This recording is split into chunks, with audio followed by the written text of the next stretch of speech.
Halo, halo, halo, shalom, apa kabar? Dahsyat, luar biasa, yes, yes, yes, puji Tuhan. Saya diberkati, kamu diberkati, kita semua diberkati, amin. Berjumpa lagi dengan Encik Fitri dalam Bina Anak pelajaran yang ke-34. Kali ini dengan judul Berkuasa Atas Alam. Adik-adik yang diberkati Tuhan, pembacaan Alkitab kita terdapat di kitab Perjanjian Baru, kitab Injil Matius pasal 14, ayat 22 hingga ayatnya yang ke-33. Ya, sebelumnya ajak kita untuk siapkan Alkitabnya, duduk yang manis. Kita berdoa dulu minta pimpinan kuasa Roh Kudus Tuhan. Kunci tangan, tutup mata, tunduk kepala, kita berdoa. Tuhan Yesus, sahabat anak-anak, terima kasih Tuhan. Kami mengucap syukur kalau kami ada sebagaimana kami ada semua karena cinta kasih Tuhan dalam kehidupan kami. Saat ini kami mau belajar lagi tentang pribadi-Mu Tuhan yang berkuasa. Tolong kami untuk boleh mengerti, memahami apa yang mau disampaikan. Karena itu, kami butuh urapan Roh Kudus bagi kami semua. Agar supaya kami bukan hanya jadi pendengar, tetapi menjadi pelaku firman-Mu. Bagi hamba-Mu yang akan menyampaikan pembelajaran kali ini, Tuhan Yesus tolong apa yang akan sampaikan, kiranya seturut dengan kehendak-Mu. Ini doa kami, sambil kami mohon ampun atas segala dosa yang kami perbuat melawan kehendak-Mu. Hanya di dalam nama Tuhan Yesus Kristus kami berdoa mengucap syukur. Haleluya. Amin. Nah, adik-adik sudah siapkan Alkitabnya, kita akan baca bersama-sama sekali lagi dalam kitab Injil Matius pasal 14 ayat 22 hingga ayatnya yang ke-33. Kita akan baca bersama-sama, kita mulai dengan judul perikop, Yesus berjalan di atas air. Sesudah itu Yesus segera memerintahkan murid-muridnya untuk naik ke perahu dan mendahuluinya ke seberang. Sementara itu, Ia menyuruh orang banyak pulang, dan setelah orang banyak itu disuruhnya pulang, Yesus naik ke atas bukit untuk berdoa seorang diri. Ketika hari sudah malam, Ia sendirian di situ. Perahu murid-muridnya sudah beberapa mil jauhnya dari pantai dan diombang-ambingkan gelombang karena angin sakal.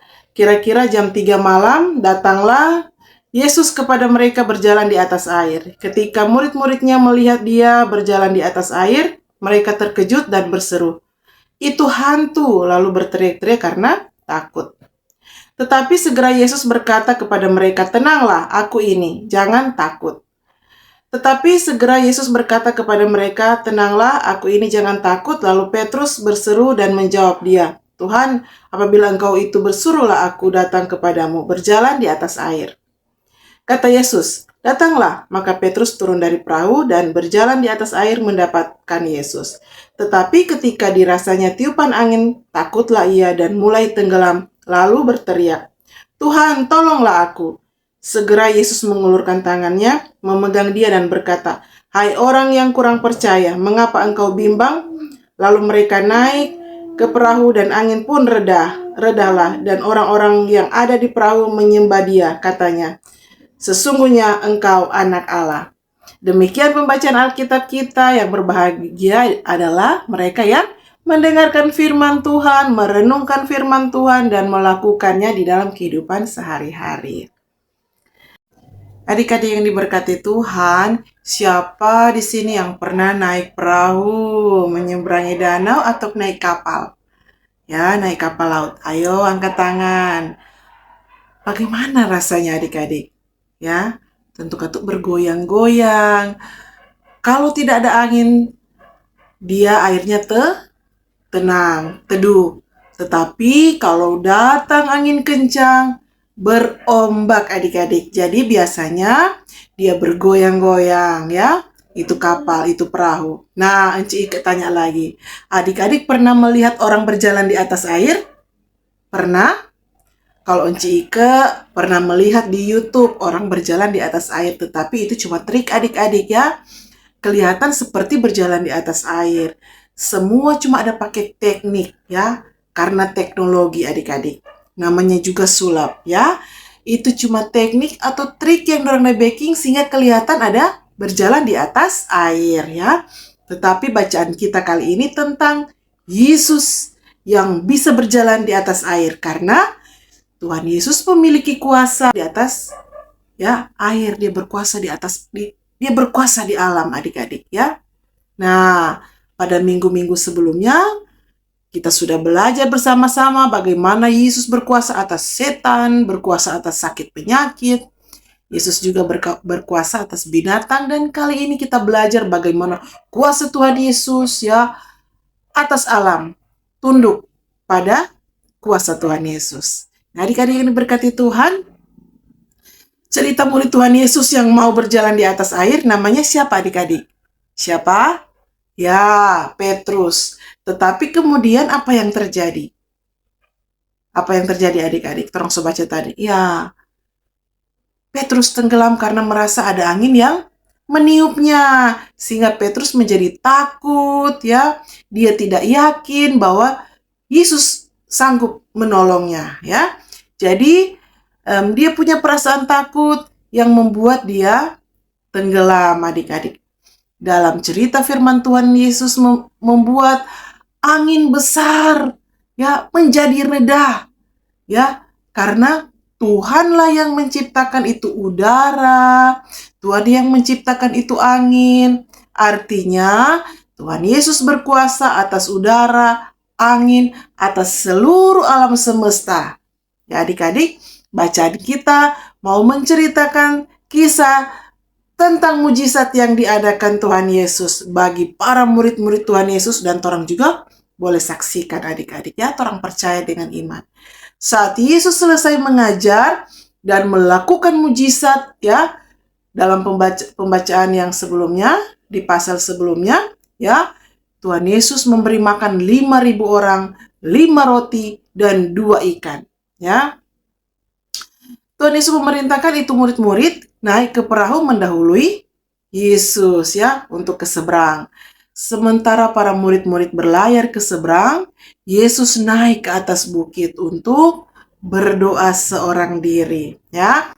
Dan murid-murid Tuhan Yesus yang sudah berlayar lebih dulu adik-adik, ternyata mereka diombang-ambingkan oleh gelombang ya. Karena angin sakal adik-adik ya. Adik-adik tahu tidak apa itu angin sakal? Ada yang tahu? Ya.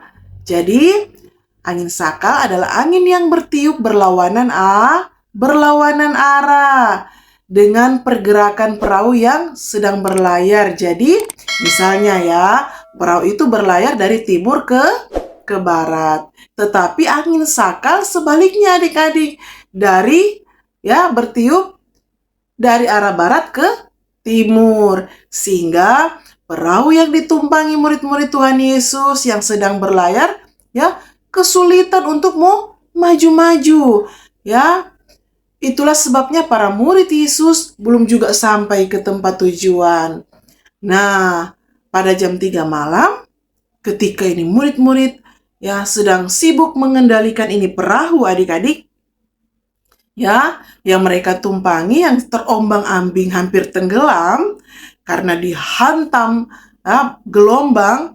Tiba-tiba dari kegelapan malam ya, sepertinya ada sesuatu yang melayang-layang di atas air ya adik-adik. Nah, semakin lama semakin mendekat ya. Murid-murid Tuhan Yesus lihat seperti itu ya.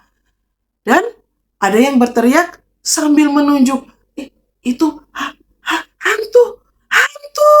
Seperti itu. Mereka melihat dan berteriak ketakutan. Tiba-tiba terdengar suara. Rupanya suara dari orang yang mereka kira itu hantu. Ya, suara itu berkata, "Tenanglah, aku ini, jangan takut." Ya. Oh, adik-adik, rupanya itu suara Tuhan Yesus, bukan hantu. Mereka, murid-murid Tuhan Yesus, mengenal suaranya. Dan mereka lihat ternyata Tuhan Yesus sedang berjalan di atas air. Wow, luar biasa adik-adik ya. Hebat Tuhan Yesus. Yesus mendatangi para murid-muridnya bukan dengan naik perahu adik-adik, tetapi berjalan di atas air ya. Murid-murid pun terkejut karena mereka belum pernah melihat ya ada orang yang berjalan di atas air ya. Petrus melihat bahwa itu Yesus, sehingga Petrus berkata kepada Yesus, "Tuhan, apabila benar itu Engkau, suruhlah aku datang kepadamu, berjalan di atas air." Ya, mendengar permintaan Petrus, ya, Yesus berkata kepada Petrus untuk datang turun dari perahu dan berjalan mendekati Yesus, ya. Nah, adik-adik, saat Petrus berjalan 1 langkah, 2 langkah, ya, Petrus, ya, mulai berjalan di atas air. Tetapi ketika Petrus mulai merasakan ini tiupan angin, ia mulai takut dan Petrus mulai tenggelam. Ya, lalu Petrus berteriak, "Tuhan, tolong aku!" Ya, Petrus tenggelam, adik-adik, karena rasa takut dirinya sendiri, ya, yang sudah menghantui pikirannya. Itu yang membuat dia takut dan pada akhirnya dia mulai tenggelam. Ya. Nah, adik-adik, padahal kalau orang mau lihat Petrus orangnya menggebu-gebu, dia suka berjalan di atas air, ya. Rasa ketakutan yang diciptakan oleh Petrus sendiri, ya, oleh dirinya sendiri. Jadi adik-adik, walaupun gelombang, tantangan, ya, yang sangat berbahaya, tetapi sebenarnya ketakutan dalam diri manusia lebih berbahaya, ya, yang diciptakan oleh pikiran sendiri. Jadi jangan pernah merasa takut, jangan merasa khawatir, ya, untuk setiap keadaan, karena ada Tuhan. Dalam ketakutan akan tantangan, ketakutan akan ujian-ujian hidup, proses hidup, ya, rasa khawatir pasti itu manusiawi, adik-adik, ya. Kan Enci Ike juga merasa khawatir, ya. Jangan merasa takut, adik-adik. Ya, sebagai anak-anak Tuhan, tetapi adik-adik, kita harus percaya bahwa Tuhan pasti menolong. Apapun masalahnya, pergumulan, tantangan menghadang, kita harus percaya bahwa Tuhan Yesus menyertai kita. Apalagi kalau yang menyuruh kita, ya, adalah Tuhan. Ya, Tuhan yang suruh, "Mari datang Pak Tuhan." Sementara Petrus bimbang, takut, khawatir, ya. Nah, Tuhan yang memerintah untuk datang kepada Tuhan, seharusnya Petrus percaya bahwa jika Tuhan yang menyuruh, pasti Tuhan menolong. Tuhan pasti memampukan, menjaga Petrus. Tetapi karena Petrus kurang percaya, ia mulai tenggelam.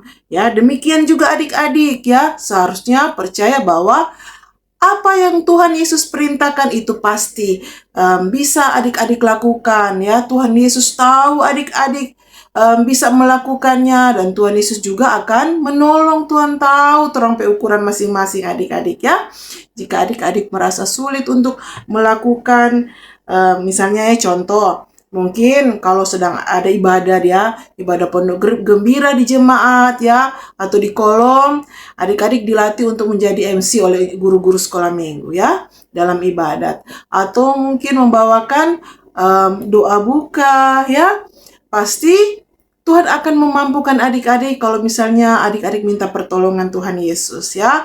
Ataupun di sekolah, adik-adik diberikan tanggung jawab menjadi ketua kelas, menjadi ketua kelompok, ya, atau berdoa di kelas, minta pimpinan Tuhan Yesus supaya Tuhan memampukan adik-adik, ya. Kalau misalnya mama dan papa suruh pergi di warung, mau masak kehabisan garam, ya, malam-malam ini, ya, adik-adik gelap-gelap ini, cuma ada dapat lihat bayangan pohon karena digerakkan oleh angin dan bayangan, rasa takut sudah memenuhi ini adik-adik, ya. So memenuhi itu pikiran, ya. So menguasai adik-adik, akhirnya lari ketakutan, ya. So berteriak, padahal cuma bayangan pohon, ya, yang adik-adik ada lihat itu menghantui orang pikiran. Ya, jika Tuhan Yesus menyuruh adik-adik untuk rajin berdoa, pasti adik-adik bisa melakukannya.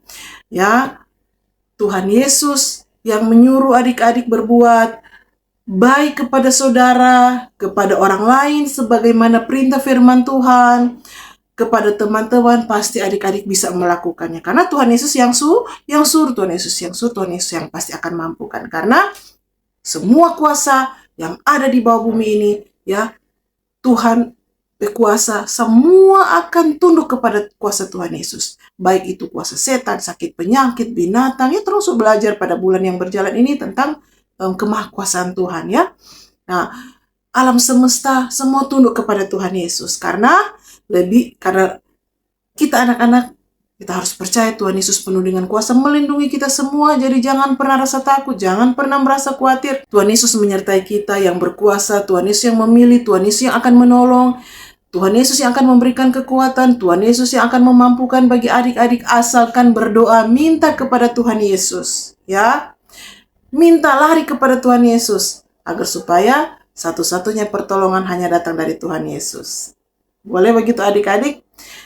Dengan demikian, maka terpujilah firman Tuhan. Amin. Saat ini kita akan masuk di dalam ayat hafalan. Ayat hafalan kita terdapat di dalam kitab Perjanjian Baru, kitab Ibrani, ya, pasal 11 ayat 3. Ibrani pasal 11 ayat 3. Karena iman kita mengerti bahwa alam semesta telah dijadikan oleh firman Allah, sehingga apa yang kita lihat telah terjadi dari apa yang tidak dapat kita lihat. Ibrani 11 ayat 3. Demikian pembelajaran kita kali ini. Kita akhiri dengan berdoa. Kunci tangan, tutup mata, tunduk kepala, kita berdoa. Tuhan Yesus, sahabat anak-anak, terima kasih Tuhan. Kami boleh belajar lagi pribadi-Mu Tuhan yang berkuasa atas alam semesta. Terima kasih Tuhan, kami bangga memiliki Tuhan yang ajaib, dahsyat, dan luar biasa. Tuhan, tolong kami untuk tidak khawatir, tidak takut di saat kami percaya Tuhan yang memilih, Tuhan yang menolong, Tuhan yang memampukan. Terlebih bagi adik-adik ini, agar mereka punya iman yang teguh, yang kokoh hanya kepada Tuhan Yesus dalam setiap panggilan Tuhan dalam kehidupan mereka.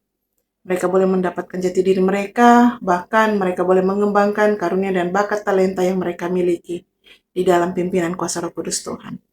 Terima kasih Tuhan, berkati masa depan anak-anak ini, berkati orang tua yang selalu diberikan kekuatan, berkat, rezeki dari Tuhan Yesus untuk dapat membiayai, membesarkan, mendidik anak-anak terkasih. Berkati hamba-Mu untuk boleh selalu menyampaikan seturut kehendak-Mu. Ini doa kami mengucap syukur. Dalam nama Tuhan Yesus Kristus kami berdoa. Haleluya. Amin. Sekali lagi terima kasih bagi semua yang sudah sama-sama belajar, menyaksikan pembelajaran Bina Anak kali ini. Tuhan Yesus memberkati kita semua. Shalom, damai di hati, terpujilah Tuhan Yesus. Sampai jumpa minggu depan dalam Bina Anak selanjutnya. Dadah, Tuhan Yesus memberkati.